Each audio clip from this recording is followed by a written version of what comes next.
Sorry, so I wanted to do this path integral. So it's an integral from t0 to t1 dt tx dot. And because I can write this in a way that there are no derivatives on p, this becomes, this could be treated like an ordinary integral. If I were to integrate along the real line, e to the power xp,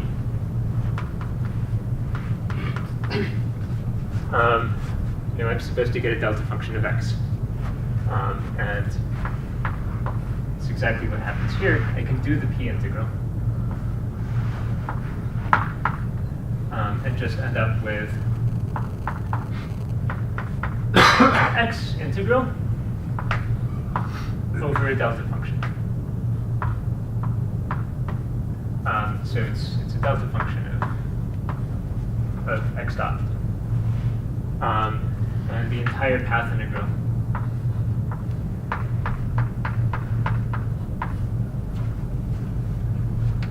as an integral kernel implementing time evolution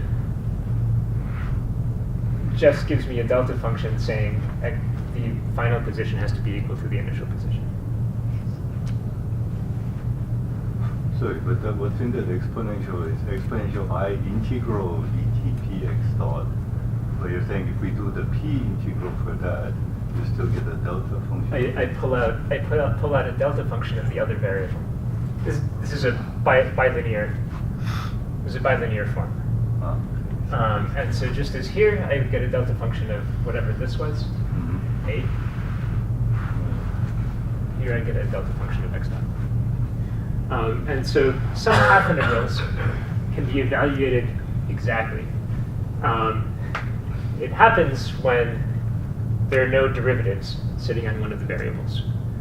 And if it's some linear or quadratic action with no derivatives, you can just do it.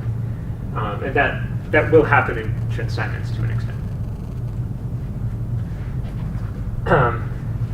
Great. So going very slow. Is this the end of the talk? Is this an hour long? Maybe keep going for a while. I'll go for about 10 minutes. Sure. Okay. Maybe we stopped you. I should. Well, yeah.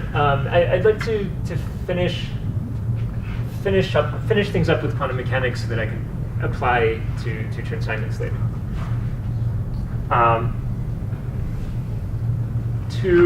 Right. So to get a setup that's a bit more interesting, we can take Y to be a compact Kähler manifold rather than T star of R.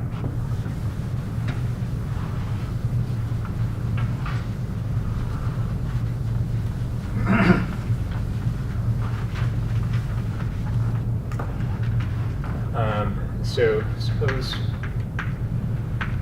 Y is compact Kähler. Now, we might be worried in this case about the original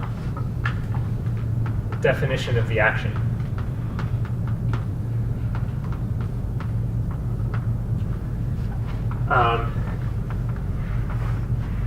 On a compact Kähler manifold, the symplectic form might not be d of theta globally. And a nice way to fix that, to give a better definition,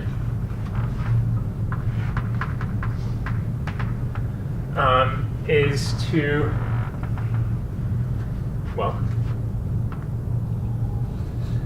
is to choose a two-manifold whose boundary is M.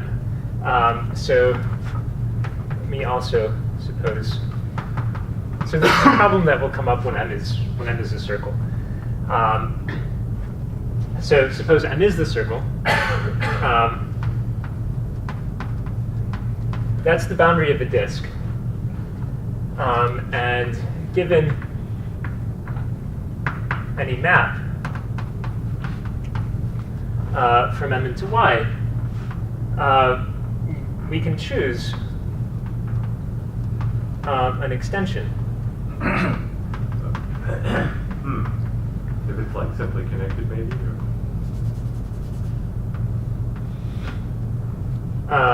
If what is? If y is simply connected.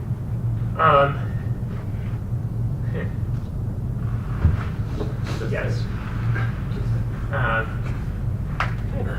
Because you didn't say what kind of it.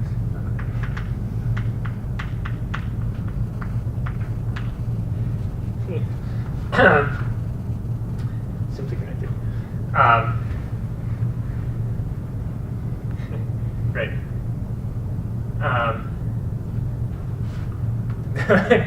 When you But do then if it's examples simply in a moment connected, that aren't. omega is going to be...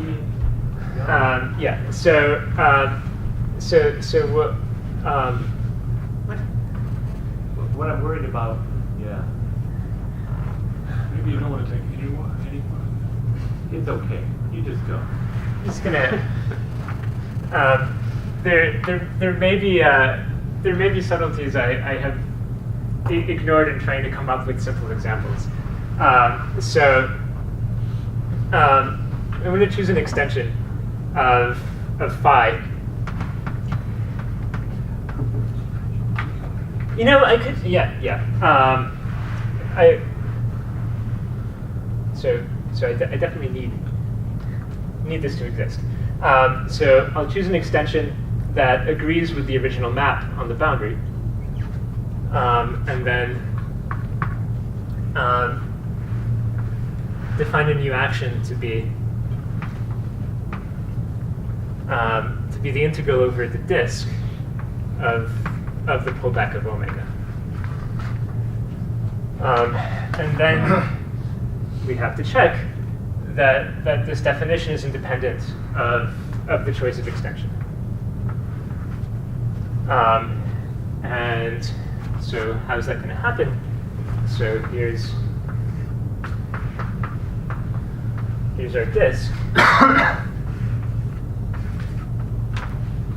Here's y. Suppose we have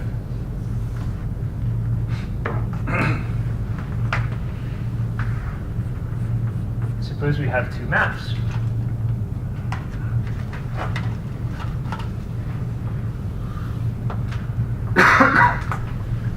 That agree on their boundaries. Well, that the difference of the two maps sweeps out a 2-cycle in y. And this sort of formula is going to be independent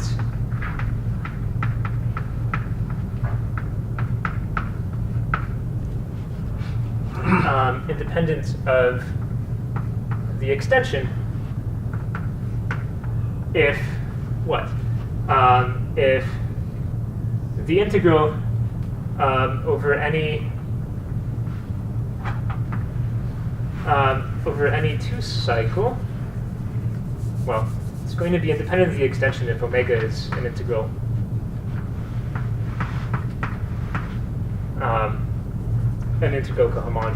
cohomology class on y. So then, Tudor, what's happening here is that once you decide that it's simply connected, then you can represent any 2-cycle by spheres, and then that means that the first Chern class is 0, which means omega was in fact exact to begin with. That is not. Can't be entirely right. If it's independent, but that's okay. So what it doesn't goes need on- to be. It doesn't. Omega does not need to be 0.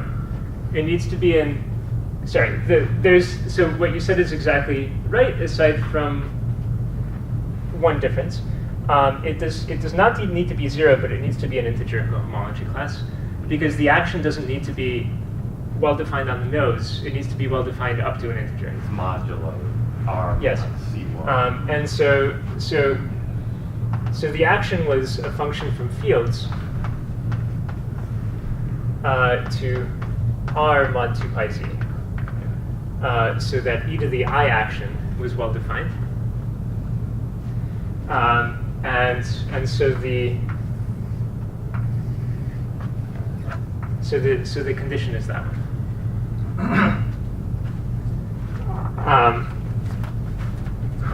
All right, so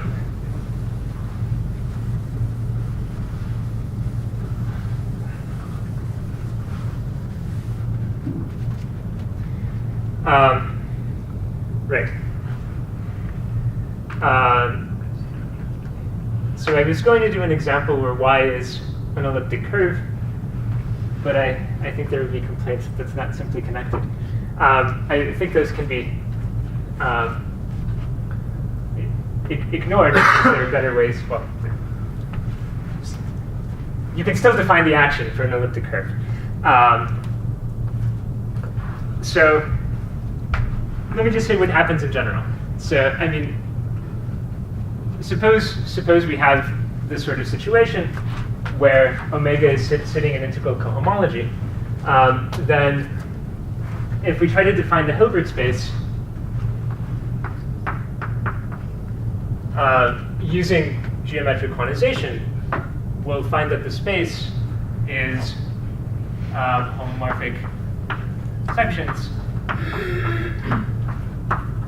of some line bundle on Y whose first Chern class is omega. And clearly a necessary condition for this line bundle to even exist is that omega is an integral cohomology. This quantization condition on omega was showing up even at the level of classical action. You do not need to go so far as quantization to see it, but it's exactly what you need in order for this Hilbert space to make sense, to give you something non-zero.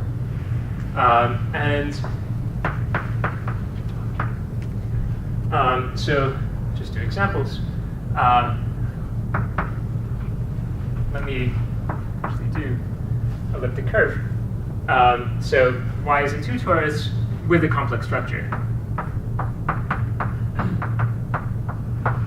Tau. Then our Hilbert space is going to be that thing.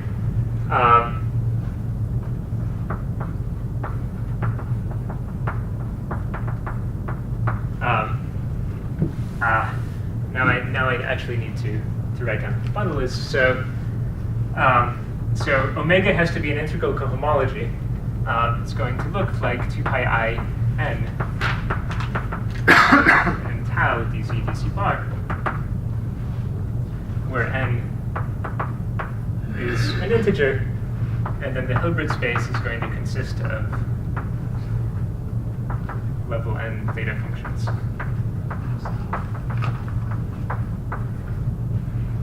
We'll have dimension, I think, n.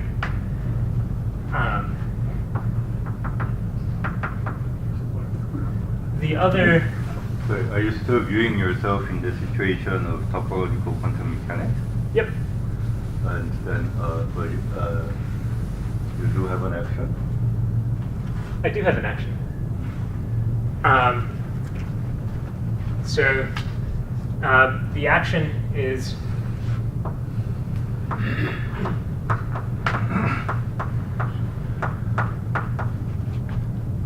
if I don't care about it being real, it's that. If I do care about it being real,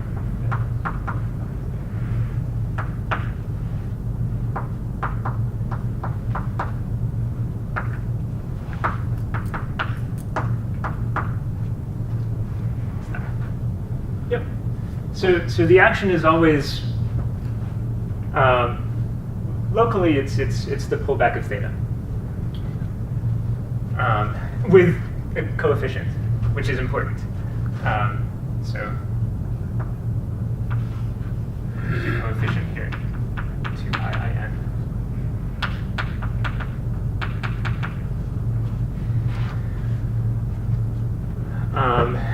And the other important example. Is n 2 or something here? Yeah, this is, it might be, and you guys.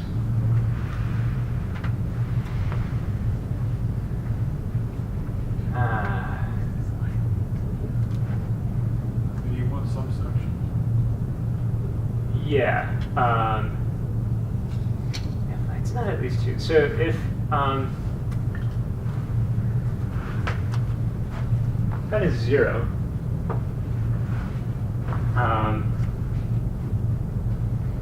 if that is 0, we just get constants. Why are you worried about that? Well, if n is 0, the dimension, if n is 0, then you have constants. So the dimension of the sections is 1. Is 1. And then it should grow. Really n plus 1. Yes, yeah, I think that's. Yes. Actually, isn't it 1 even for n equals 1? I'm not Well, sure. that- Yeah, that's the kind of thing I was worried about, right? I mean, because you don't have. Yeah, so I was worried about this when I was preparing the talk, and I don't think it's actually important. The dimension is The dimension is of order n.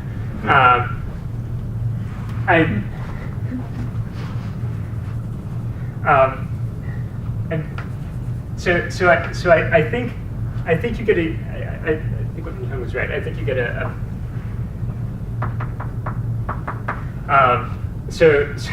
so when it's 0, you get constants. When it's 1, you get a single theta function, and then it grows from there.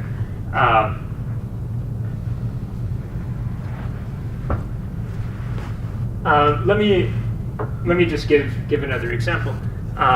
So I mean, but the dimension is what it is. I mean, it's whatever holomorphic sections you have of this bundle. So the other really important example is a flag manifold.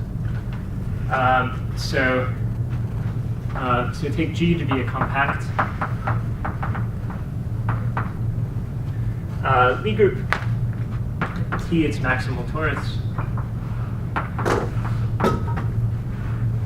And then G mod T, which is the same as the complexified group on Borel. Flag manifold.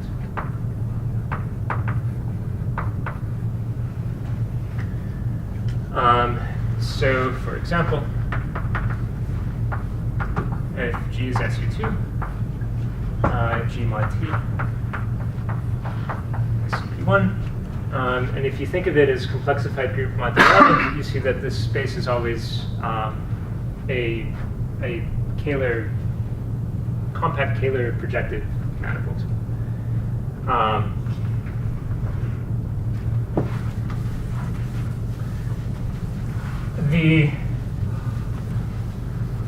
So one can formulate topological quantum mechanics on a flag manifold and get representation theory of G out of it.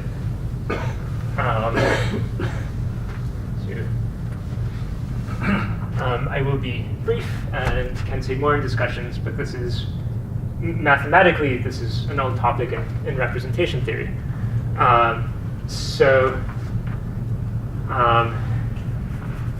Yeah, so what's the idea?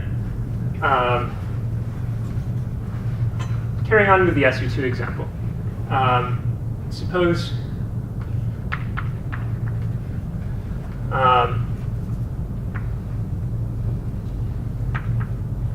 we take omega to be the first Chern class of ON.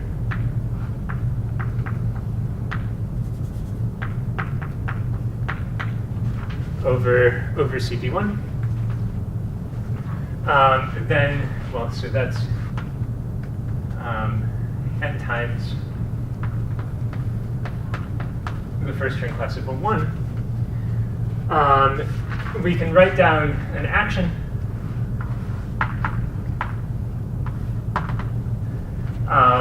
again by pulling back omega or theta locally, and plug into the general machinery and use our result about the Hilbert space. So in this case, the Hilbert space is going to be sections of ON.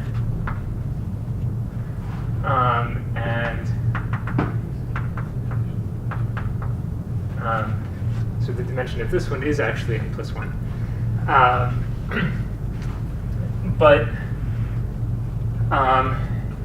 because there is a group G acting from the left on the flag manifold, this whole thing ends up being a representation of G. And in this case, G was SU2. And one ends up with the n plus 1 dimensional irreducible of SU2.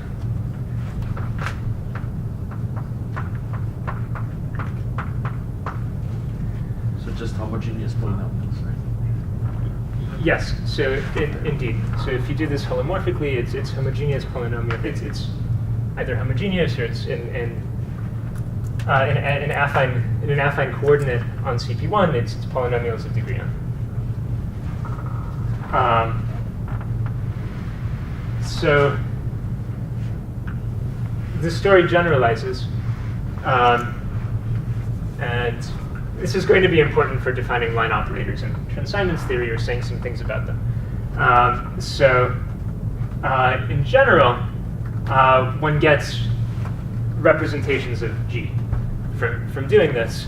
And you would like to know, so you want to know which omega to take to get a given representation. So this is Boreve bought.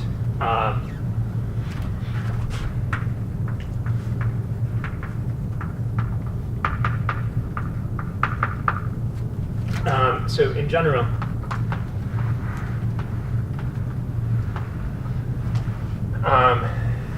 if we want to build a representation R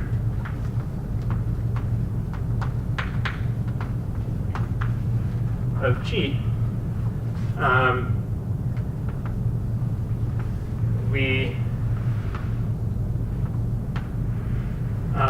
we take its highest weight, which is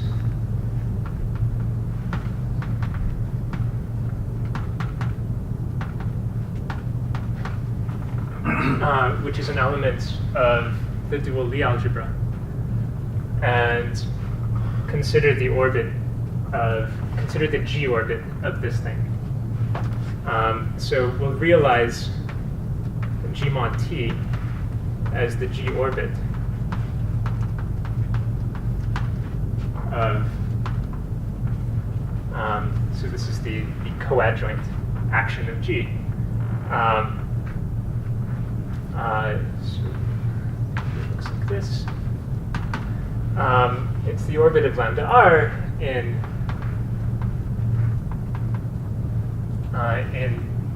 G dual. The stabilizer of the weight, it's generic. The stabilizer is going to be a torus, and so the orbit ends up looking like G mod T. You get a flag manifold. Moreover, it's a flag manifold not just topologically, but with a distinguished symplectic structure. So there's so the Cartan killing form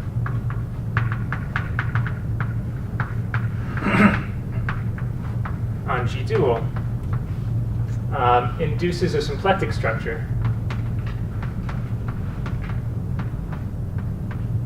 on the orbit. And that's the one we take. So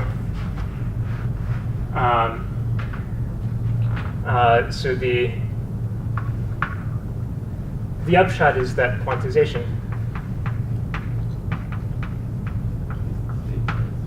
of G mod T with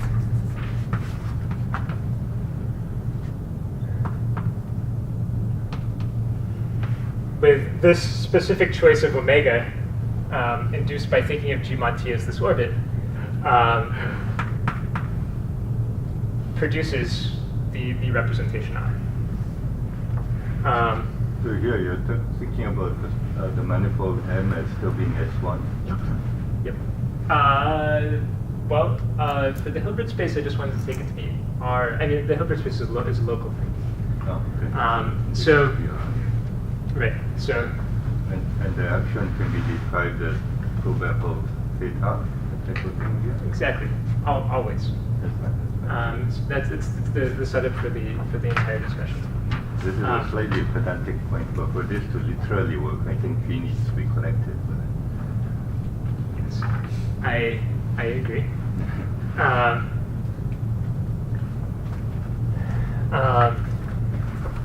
Say one more thing. So if we compute the path integral on that circle on S1, let's see. So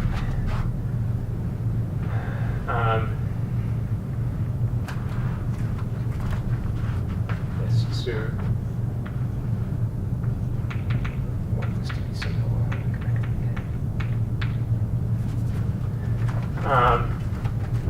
To compute the path integral on S1, in such a situation, what do we do? In the Hamiltonian formalism, we can start with an arbitrary state, evolve around S1 with the Hamiltonian, and take the inner product with what we started with. But that's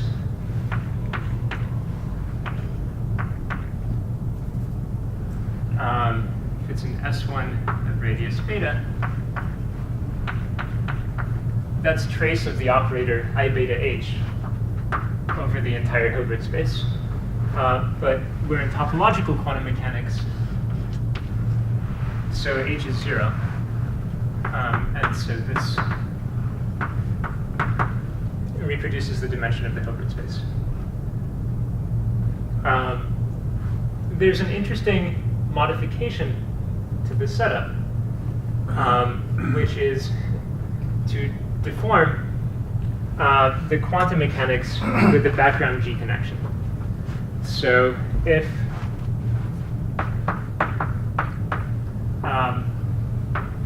our original space Y has a G action, for example, in the flag manifold case,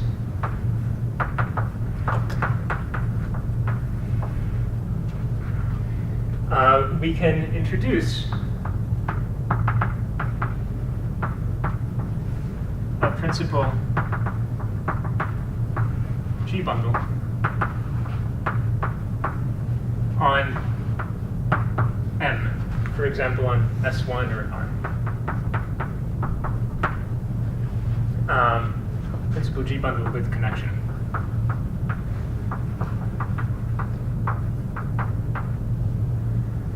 Call that bundle P.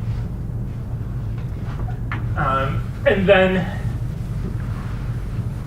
that allows us to deform Y into an associated bundle. So we'll replace Y with the associated bundle, and replace the action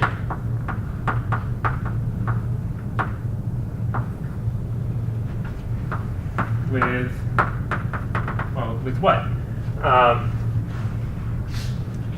Being very pedestrian, we're going to take ordinary time derivatives and promote them to covariant derivatives in the new action.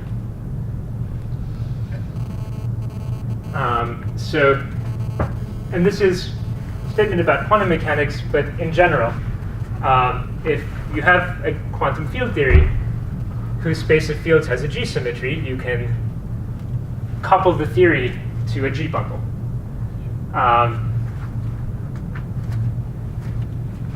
So this would be a natural example where it's a non-trivial fiber bundle even for quantum mechanics. Exactly.